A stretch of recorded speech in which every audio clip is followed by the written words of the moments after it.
viens dans ma ville natale, Trois-Rivières. Ici, c'est Trois-Rivières-Ouest. Et puis, ça me fait plaisir d'apporter un message, mais en même temps de l'enregistrer, en plus d'être sur CD et sur DVD, parce qu'il y a des gens qui voulaient l'écouter dans d'autres endroits.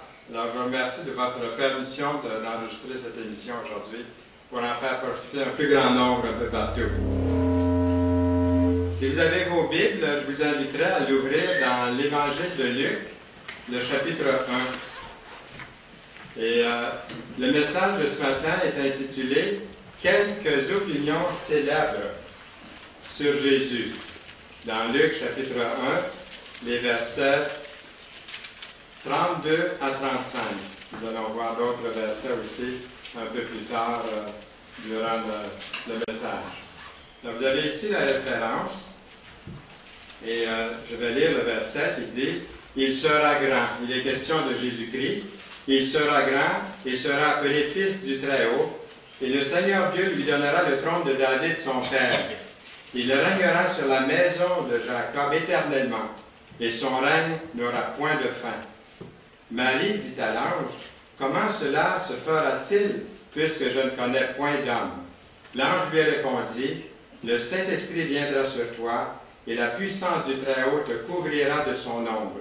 C'est pourquoi le Saint-Enfant qui naîtra de toi sera appelé Fils de Dieu. » Un homme et une femme se marient. Lorsqu'ils se marient, j'ai célébré plusieurs mariages, ils promettent de s'aimer jusqu'à ce que la mort les sépare. Mais trop souvent, la promesse, malheureusement, n'est pas toujours tenue. Les hommes et les femmes brisent souvent leurs promesses, mais le Dieu Tout-Puissant est fidèle, et toujours il tient ses promesses. Lorsque l'ange Gabriel annonce à Marie qu'elle deviendrait enceinte et qu'elle donnerait naissance à Jésus, l'ange proclamait l'accomplissement d'une promesse faite il y a 900 ans, plus tôt au roi David. Et Jésus, le Messie promis, le roi qui règne à jamais, c'est comme ça qu'on l'a présenté. Et le récit de l'Annonciation nous rappelle que Dieu tient toujours ses promesses. La naissance de Jésus a été selon le plan éternel de Dieu. Voici ce qui est écrit dans la parole, dans Ésaïe 9, versets 6 et 7. « Car un enfant nous est né, un fils nous est donné, et la domination reposera sur son épaule.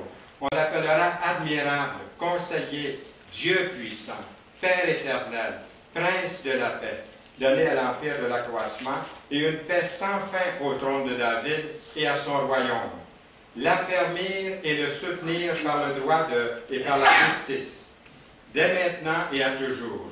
Voilà ce que fera le zèle de l'Éternel des armées. » Jésus de Nazareth est né il y a un peu plus de 2000 ans. Et pendant plusieurs centaines d'années, les grands prophètes d'Israël avaient prédit sa venue. Jésus le Messie fait le sujet de 300 prophéties dans l'Ancien Testament, données sur plusieurs centaines d'années avant sa naissance. À l'âge de 30 ans, Jésus commence son ministère public. Et ce matin, le temps nous manquerait pour entrer dans tous les détails de sa vie, excepté pour dire que dans les 3 années qui ont suivi, Jésus donne la formule pour connaître une vie entière et abondante à toute personne qui veut venir à lui pendant sa vie. Et si la personne est déjà venue au Seigneur depuis un certain temps, comment marcher à tous les jours, à tous les instants, pour lui. Il nous donne les données pour pouvoir vivre cette vie-là. Il est captivant aussi de réaliser que ces anciennes prophéties concernant la première venue du Seigneur Jésus-Christ se sont toutes réalisées à la lettre. Et ça confirme au-delà de tout doute que Jésus est le vrai Messie, le Fils de Dieu, le Sauveur du monde. Pour n'en mentionner que quelques-unes, voici quelques prédictions étonnantes à propos du Seigneur Jésus-Christ qui ont eu leur accomplissement. Par exemple, sa naissance miraculeuse, On voit ça dans Genèse 3, dans Isaïe 7, dans Matthieu 1. Son lieu de naissance, Bethléem, dans Michée 5, dans Luc chapitre 2. Son enfance en Égypte. Et puis aussi, nous voyons sa trahison, sa crucifixion et sa résurrection. La vie du Seigneur Jésus-Christ a été une vie parfaite, a été une vie sans péché. Et puis, la vie irréprochable du Seigneur Jésus-Christ, depuis l'époque de Charles Darwin, comme vous savez, c'est devenu populaire de croire à la théorie de l'évolution. Puis, en présence des intellectuels, c'est politiquement incorrect de croire en Dieu, surtout de se dire chrétien, que ce soit dans les cégeps ou dans les universités. C'est pas très, très populaire de dire que vous êtes chrétien. Mais que vous croyez à l'évolution, que vous croyez à Darwin, ça, vous êtes dans le vent, ça va bien. Mais il y a un homme du nom de Anthony Flew, dont j'ai lu un petit peu la biographie. Lui, on dit qu'il était, à un moment donné, il était professeur de philosophie à l'université Reading au Royaume-Uni, et puis il a été connu comme le chef de file de l'athéisme, peut-être le plus grand athéiste dans le monde entier. Et son autorité dans le domaine de l'athéisme a été énorme partout. Il a rédigé plus d'une douzaine de livres, et puis nombreux sont ceux qui se disent qu'il est l'athée le plus célèbre au monde, au moins dans le monde académique, c'est courant. Mais il est devenu tout à fait surprenant d'apprendre tout récemment, lors d'un colloque au début du mois de décembre 2004, ce même professeur Anthony Flew a annoncé qu'il avait changé d'avis. Écoutez bien ceci, il croit désormais à l'existence de Dieu. Il n'est plus l'athée le plus célèbre au monde. Il a donné sa place à quelqu'un d'autre. Il a changé de camp. Et il est maintenant ce qu'on appelle un théiste. En grec, comme vous savez, le mot Dieu, c'est théos. Théiste, donc il croit en Dieu. Et lors d'un symposium, il y a 5 ou 6 ans, Anthony Flew a annoncé croire en Dieu. Puis une de ses thèses évoquées a été celle-ci, en grand titre, de toutes les grandes découvertes de la science moderne, la plus grande est Dieu, écrit-il. Et voici un extrait, je m'excuse, c'est en anglais, d'une entrevue qu'il a donnée, Anthony Flew, et je vous donnerai un bref aperçu à la suite du clip. Alors, ceux qui parlent anglais, vous allez l'apprécier. What were some of the factors that prompted you to, in recent years, reconsider atheism and to come to the conclusion that that there is a intelligence? It's been entirely these, I suppose, biological discoveries and discoveries about the chemistry. So these things. The complexity and... yeah, the integrated complexity argument. Voyez-vous, Anthony Flew croit que la vie est beaucoup plus trop complexe à expliquer pour croire que son origine est arrivée comme ça, là, par hasard, sans l'intervention d'un architecte. Par exemple, la complexité de l'ADN exige une conception intelligente. Il croit désormais en Dieu, mais malheureusement pour lui, il faut prier pour lui, il rejette toujours la foi chrétienne évangélique dans le Sauveur, le Seigneur Jésus-Christ. Donc, on peut peut-être avoir une pensée dans nos prières pour lui. D'autres savants avec lui ont utilisé des analogies. En voici une dont les savants aujourd'hui qui changent de camp se disent et puis annoncent. Ils disent, par exemple, supposons qu'une tornade, j'ai essayé d'avoir une map, vous voyez la tornade ici, là, c'est l'une des villes aux États-Unis. Disons on suppose qu'une tornade balaie un dépôt de ferraille. Et puis les forts vents ont tout déchiré, puis jeté en morceaux beaucoup de métaux un peu partout autour. Et puis, après que le vent se soit calmé, pensez-vous que par hasard, tout ce métal tordu se met à se former en un super de gros transporteur aérien, un Boeing 747. Combien pensent que c'est possible, même sur 1 million d'années, que ça arrive? Pourtant, c'est ce que l'évolution essaie de nous faire croire. Nous savons que la probabilité que cela se produise est tellement inconcevable qu'il n'est même pas raisonnable de la considérer comme une possibilité. Ils ont admis que, de la même manière qu'il n'est pas raisonnable de suggérer que la vie même est née par hasard, un concept intelligent exige un concepteur.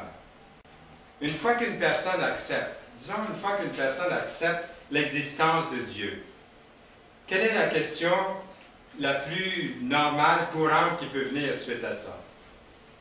Dieu s'est-il jamais révélé d'une façon spéciale à nous? Au-delà de la révélation naturelle. Le US News du 20 décembre 1993 titrait ceci: « Aujourd'hui comme dans son temps, Jésus de Nazareth demeure l'un des personnages les plus fascinants et mystérieux de l'histoire. » Beaucoup se posent encore la question, qui est Dieu? Jésus a influencé l'humanité plus que quiconque né sur la terre, d'après les plus grandes encyclopédies qu'on peut avoir sur cette planète, World Book Encyclopedia par exemple. Un jour, on a demandé à l'historien de renom H.G. Wells quel personnage de l'histoire a laissé l'impression la plus permanente sur l'humanité. Et sa réponse, Jésus arrive en premier. Le docteur Kenneth Latourette, sûrement vous avez entendu parler de lui, un autre éminent historien, a déclaré un jour: « Les siècles passent, les preuves s'accumulent pour mesurer les faits que Jésus a laissés dans l'histoire. Jésus est la vie la plus influente qui ait jamais vécu sur cette planète. Et cette impression envers Jésus semble s'accentuer avec le temps. » Maintenant, ce que nous savons sur Jésus. Il y a des choses que nous savons sur Jésus qu'on pourrait appeler des choses indéniables, qu'on ne trouvera pas dans les journaux ou dans les revues. Premièrement, ses enseignements mémorables, son sermon sur la montagne, la règle d'or, la parabole du bon samaritain, celle du fils prodigue, puis des versets qu'on retrouve dans l'Écriture comme Matthieu 7, 12. Je vais demander à mon technicien de l'avancer peut-être avec... OK. Faites pour les autres tout ce que vous voulez qu'ils fassent pour vous. Un autre verset, le suivant, dans Luc 6, 27. Mais je vous dis, à vous qui m'écoutez, aimez vos ennemis. Faites du bien à ceux qui vous haïssent. Et puis un autre verset, se rappeler les paroles du Seigneur qui a dit lui-même, il y a plus de bonheur à donner qu'à recevoir, dans Actes 20, verset 35. Un autre verset dans Marc 3, 25, si une maison est divisée contre elle-même, cette maison ne peut résister. Un autre verset, ne vous inquiétez donc pas du lendemain, car le lendemain aura soin de lui-même, à chaque jour suffit sa peine. Ce n'est pas des beaux versets, ça? Ça, c'est le Seigneur Jésus-Christ lui-même qui nous a laissé ça. S'il ne nous les avait pas laissés, on ne les aurait pas, ces versets-là. Ce sont des versets même que le monde cite, que le monde connaît, que le monde a déjà entendu citer. Voyez-vous? Personne n'a de problème avec ces enseignements de Jésus. Ils sont acceptés par la plupart des gens dans le monde. Ils sont indéniables, les enseignements de Jésus. Jésus nous a appris à vivre avec les autres sur un plan supérieur. La logique du Seigneur était parfaite. Le Seigneur avait un esprit vif. Maintes et maintes fois, ses ennemis, je l'ai entendu ce matin à la réunion qui a précédé celle-ci, un frère le disait, maintes et maintes fois, ses ennemis ont tenté de le discréditer, de le prendre au piège. N'est-ce pas? Souvent, ils lui ont parlé, c'était pour l'attraper, le coincer dans un coin, mais chaque fois, Jésus a eu le dessus. Puis à la fin d'une telle compétition de l'esprit et de logique, la Bible affirme que nul ne put lui répondre. Depuis ce jour, personne n'osa plus lui poser des questions. Ça me tente de crier « Hurrah! Bravo! » puis d'applaudir quand je lis un tel verset. Le Seigneur a finalement eu le dernier mot. À une autre occasion, des soldats ont été envoyés pour arrêter Jésus, comme c'est arrivé pas plus d'une fois. Et cette fois-là, toutefois, ils sont revenus les mains vides et ont dit à leur supérieur, « Jamais homme n'a parlé comme cet homme. » Dans Jean 7, verset 46. La philosophie de l'amour de Jésus est incomparable. Vous avez appris qu'il a été dit, dit Jésus, tu aimeras ton prochain, tu haïras ton ennemi. C'est ce qui se passe dans le monde. Ça, c'est la partie du verset que la plupart des gens de la planète écoutent aujourd'hui, puis ils agissent selon cette ligne-là. Mais Jésus rajoute, mais moi je vous dis, et ça c'est surprenant ce qu'il dit ensuite, aimez vos ennemis. Quoi? Est-ce que j'ai bien compris? Frottez-vous les oreilles, frottez-vous les yeux, regardez ce verset. Bénissez ceux qui vous maudissent, faites du bien à ceux qui vous haïssent, et priez pour ceux qui vous maltraitent et vous persécutent, afin que vous soyez fils de votre Père qui est dans les cieux, car il a fait lever son soleil sur les méchants et sur les justes, sur les bons, et il fait pleuvoir sur les justes et les injustes. Le Seigneur ajoute, si vous aimez ceux qui vous aiment, quelle récompense méritez-vous? Les publicains n'agissent-ils pas de même? Et si vous saluez seulement vos frères, que faites-vous d'extraordinaire? Les païens n'agissent-ils pas de même? Soyez donc parfaits comme votre Père céleste est parfait. Matthieu 5, versets 43 à 48. Le cœur compatissant du Seigneur Jésus-Christ. Jésus a traité les gens avec dignité. Avec dignité. On l'a vu encore dans notre première réunion aujourd'hui. Il a été cohérent dans la façon dont il traite les gens, Jésus.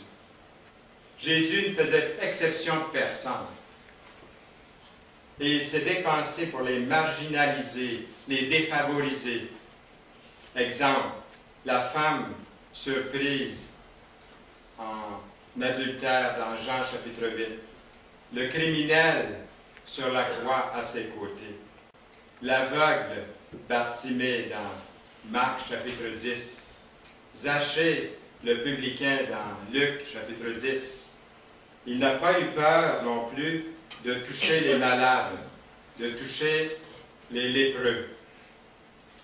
Il n'a pas eu peur de la grippe A-H1N1. S'il avait été là, il nous aurait touchés pour nous guérir, pour nous faire du bien.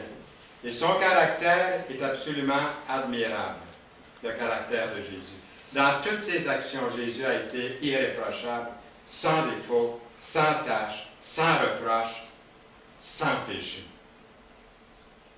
N'est-ce pas qu'on a un merveilleux Sauveur, un merveilleux Seigneur qui nous aime? Quelqu'un a dit, la chose la plus extraordinaire ou indéniable, la chose la plus impressionnante concernant les enseignements de Jésus, n'est pas qu'il les ait enseignés, mais qu'il les a vécus. Je préfère voir un sermon plutôt que d'en entendre un. Pas vous? Il y a des choses aussi, il y a des choses indéniables, que même le monde ne peut pas nier concernant Jésus, on l'a vu là. Mais il y a des choses qui sont difficiles à comprendre concernant Jésus, et c'est souvent un piège pour le monde. Où ça met un délai pour qu'ils reconnaissent Jésus comme Seigneur de leur vie, ou comme Sauveur personnel. Il y a des choses comme ça qui sont difficiles peut-être pour eux. Il y a certaines choses à propos de Jésus qui sont indéniables. D'un autre côté, il existe des choses difficiles à croire pour le monde en général, au sujet de Jésus, et qui ne sont pas facilement acceptés. Je vous en donne quelques exemples. Par exemple, ces miracles. Il transforme l'eau en vin. Dans le temps des fêtes, hein, ça serait pratique, ça, là.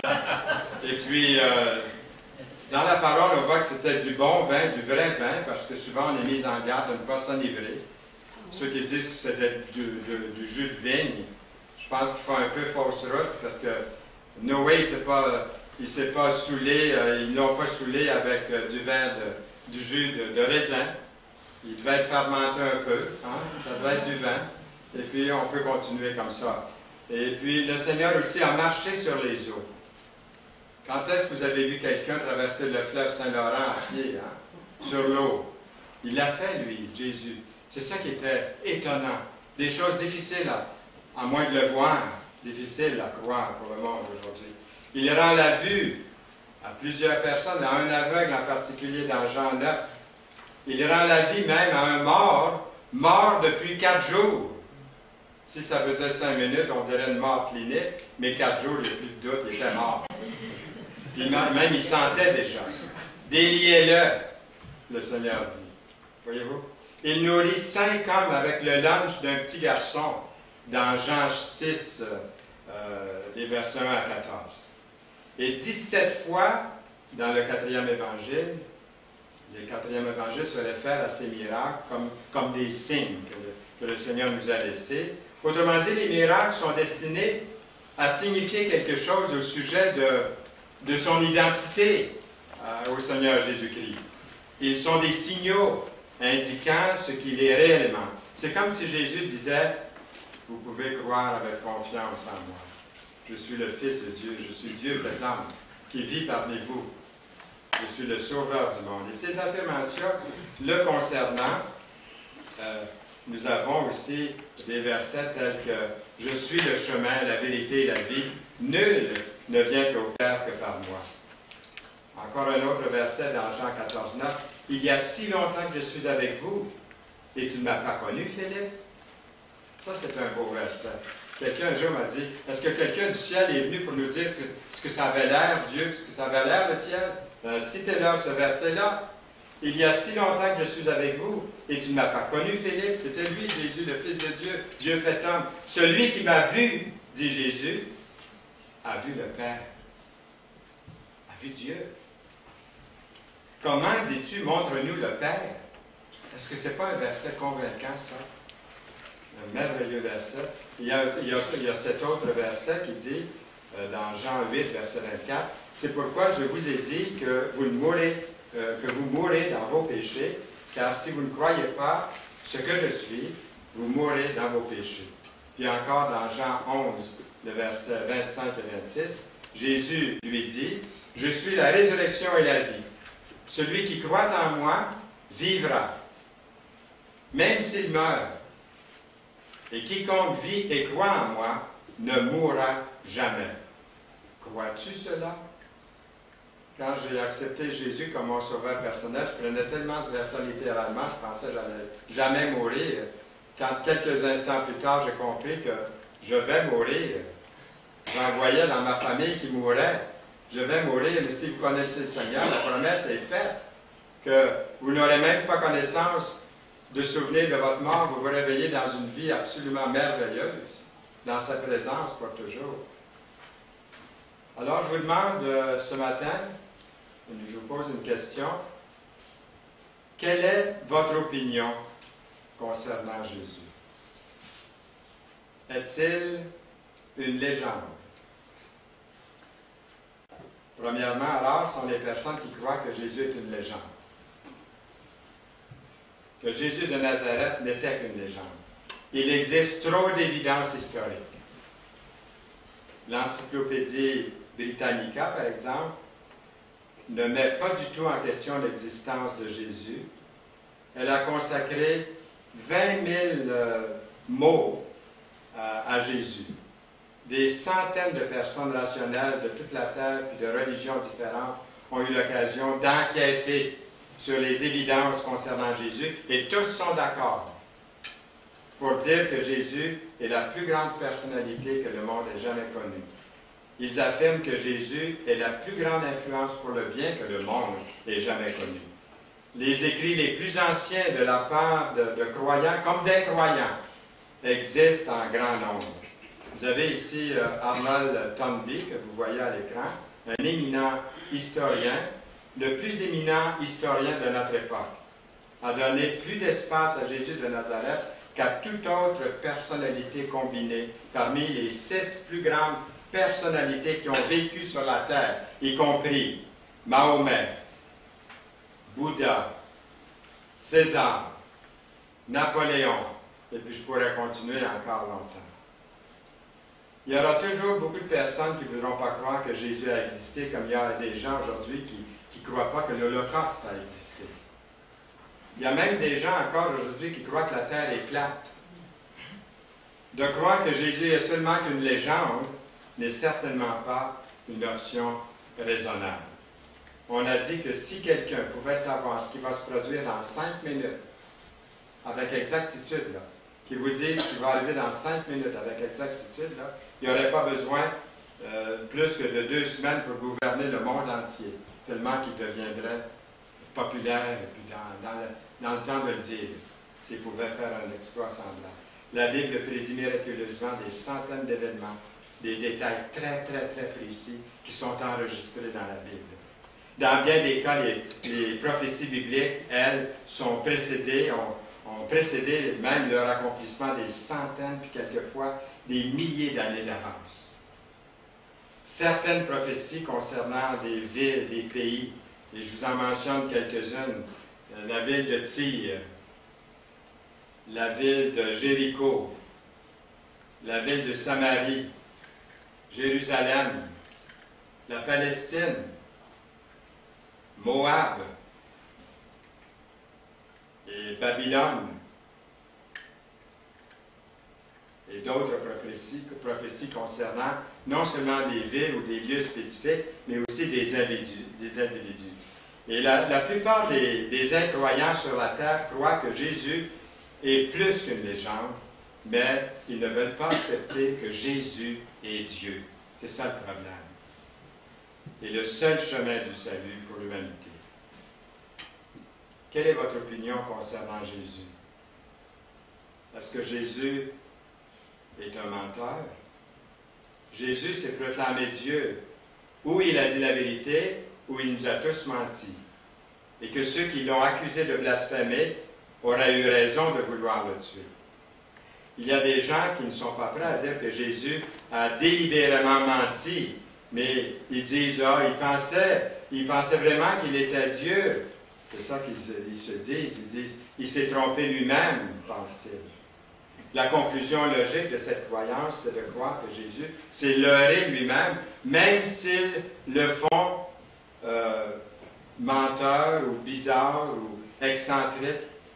Dans le fond, ils ne peuvent pas le voir comme ça, parce que tout son caractère, toutes ses œuvres, tous ses discours démontrent bien que ce n'était pas un menteur qui n'a pas, d'une façon volontaire, gratuite,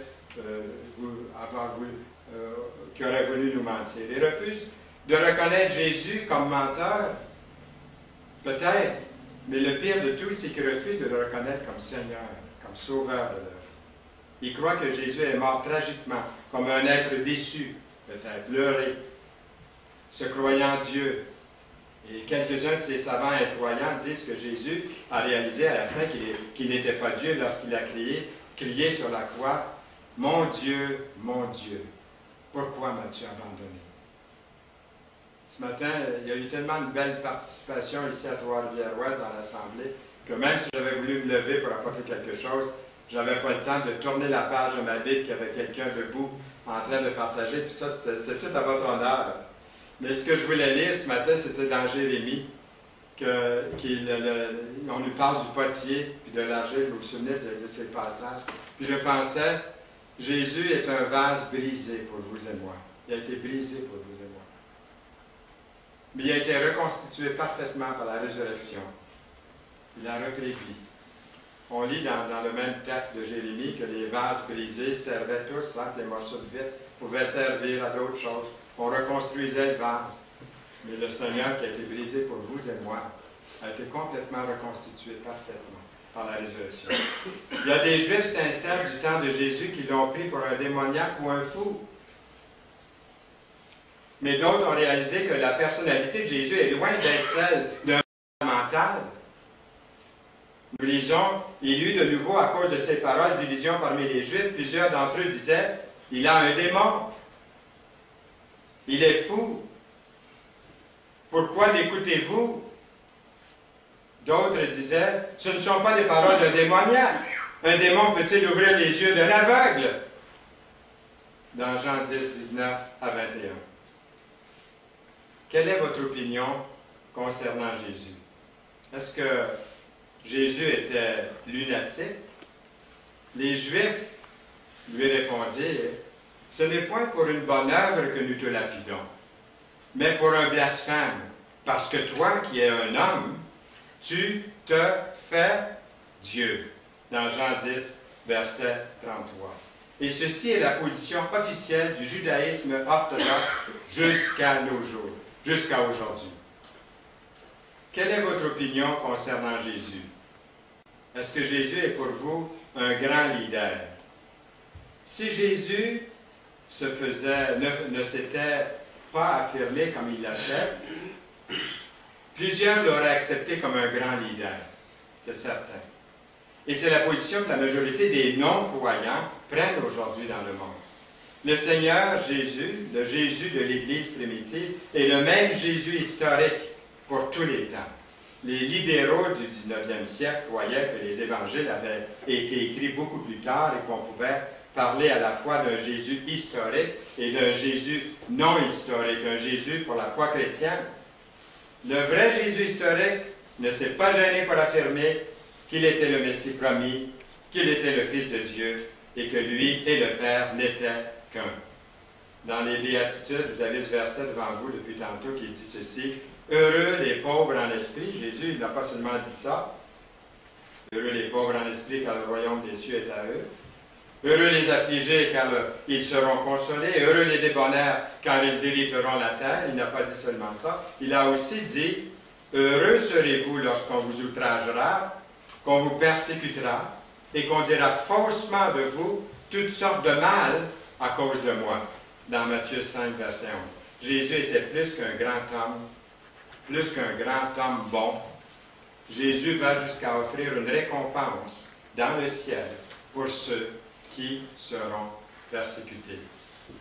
Il dit, réjouissez-vous et soyez dans l'allégresse parce que votre récompense sera grande dans les cieux. Et c'est ainsi qu'on a persécuté les prophètes qui ont été avant vous, dans Matthieu 5, 12.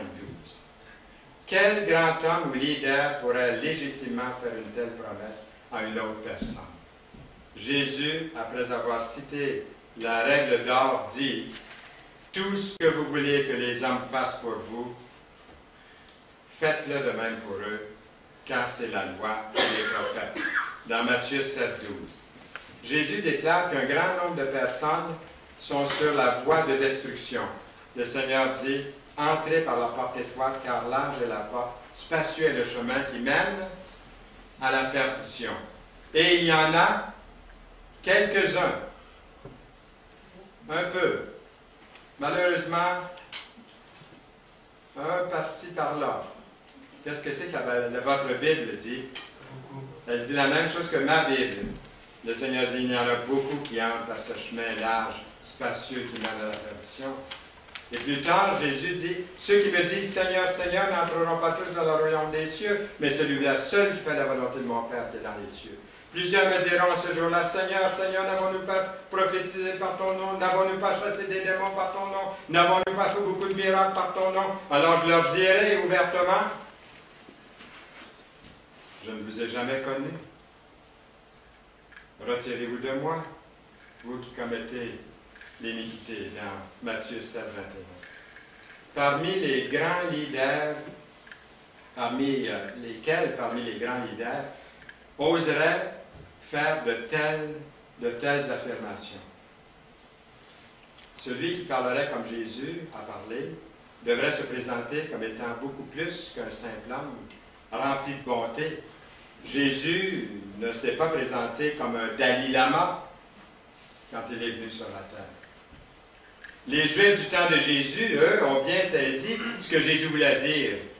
Ils n'ont pas pris des pierres pour le lapider seulement parce qu'il avait dit Seulement parce qu'il avait dit, est-ce que je vais l'avoir? Seulement parce qu'il avait dit, aimez-vous les uns les autres. On va y arriver à ce verset-là dans un instant.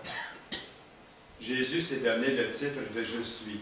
Puis en route, aujourd'hui, j'écoutais Sirius, j'ai Sirius dans l'auto par le satellite, j'écoutais un poste chrétien. Il y avait un beau cantique qui était chanté par un groupe de jeunes. Et puis, il disait dans ce cantique, Jésus a dit « Je suis ». Il n'a pas dit « J'étais ». Il dit « Je suis ». Le même titre que Dieu s'est donné. Alors, quelle est votre opinion concernant Jésus?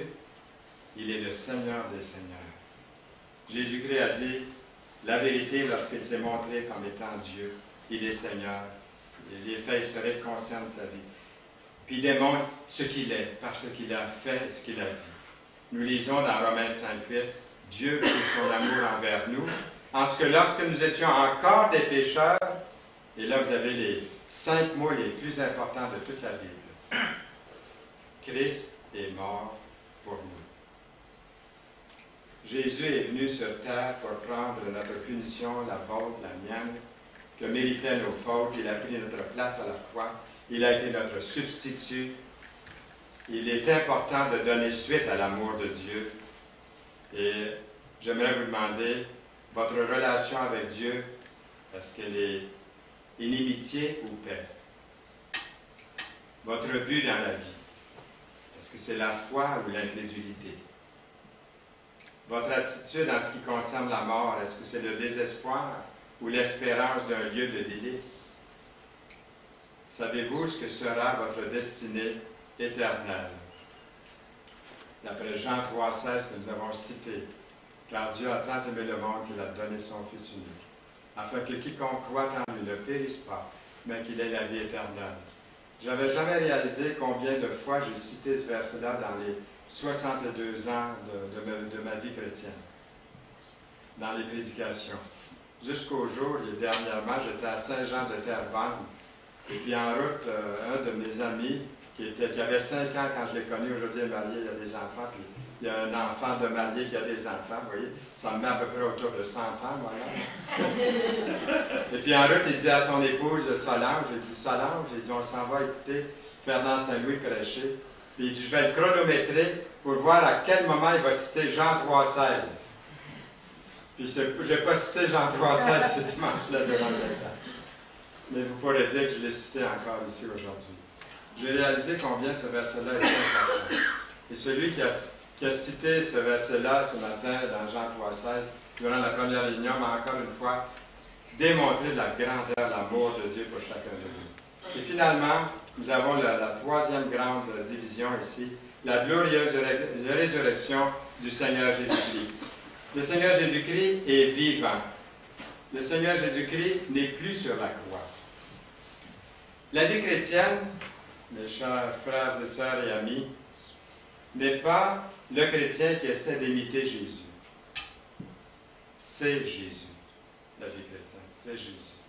C'est Jésus en vous. C'est Jésus en moi. Qui vit dans ma vie. Qui vit dans votre vie. Dans le chrétien. La vie chrétienne n'est pas ce que vous faites pour Jésus.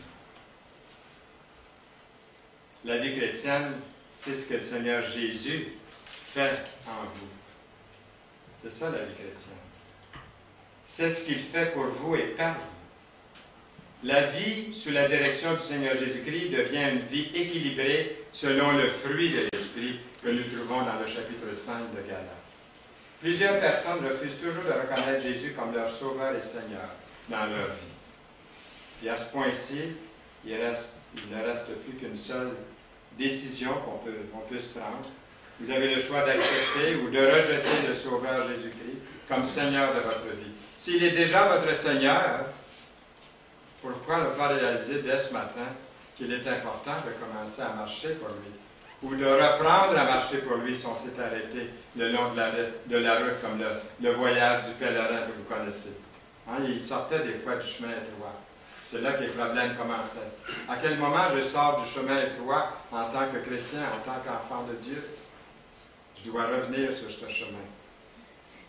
À ce point-ci, c'est ça la décision. Seigneur Jésus-Christ est le don de Dieu pour le monde entier. C'est l'Évangile. C'est l'essence même du christianisme. Alors, je vous invite à saisir ce don précieux de Dieu aujourd'hui même. Est-ce que je peux juste vous lire quelque chose que j'ai lu? C'est d'un auteur inconnu. Je n'ai pas l'auteur de ça, mais je vous le lis. Vous l'avez peut-être déjà lu aussi. Il est écrit « Le plus grand homme dans l'histoire de l'humanité, c'est Jésus. Il n'avait pas de domestique. Pourtant, ils l'ont appelé maître. Il n'avait aucun diplôme. Pourtant, on l'a appelé professeur. Il n'avait aucun médicament. Pourtant, on l'a appelé guérisseur. Il n'a eu aucune armée. Pourtant, les rois l'ont craint. Il n'a gagné aucune bataille militaire. Pourtant, il a conquis le monde. Il n'a commis aucun crime. Pourtant, il a été pendu sur la croix. Un poteau sur le bois. Il a été enterré dans un tombeau. Pourtant, il vit ce matin. Il vit aujourd'hui. Il peut vivre en vous et en moi. Amen. Amen. Amen. Seigneur, merci pour ta parole qui nous a parlé abondamment par ces textes, par ces versets. Seigneur, précède-nous durant ce jour, durant cette semaine, durant ce temps des fêtes. Seigneur, sois avec chacun de nous, que nous puissions reprendre le chemin étroit, qui est ton chemin, qui est ta volonté. Seigneur, merci de tant d'amour manifesté envers nous ce matin, aujourd'hui même, au nom précieux de Jésus. Amen. Amen.